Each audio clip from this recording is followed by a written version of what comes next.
Bir dəfə bir yaşlı qadın telefon zənglərinə cavab vermədiyi üçün yaxınları xilasediciləri köməyə çağırdılar və dərhal hadisə yerinə getdik. Əməliyyat şəraitini qiymətləndirərək pəncərədən evə daxil olduq və qadın yerdə yıxılı vəziyyətdə aşkar elədik. Qadın xilasedicini görəndə oğru hesab elədi və biz ona köməyə gəldiyimizi bildirəndə üzündə təbəssüm hiss olundu. Və qapını açaraq həkim heyətini içəri daxil olaraq ilk tibbi yardım göstərərək xəstəxanaya təxliyə olundu.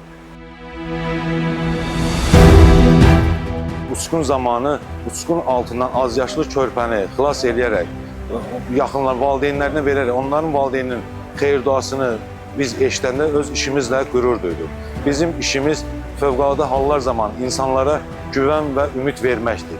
İnsanlar ummadığı anlarda onların yanında köməyə gəlir xilasedicilər.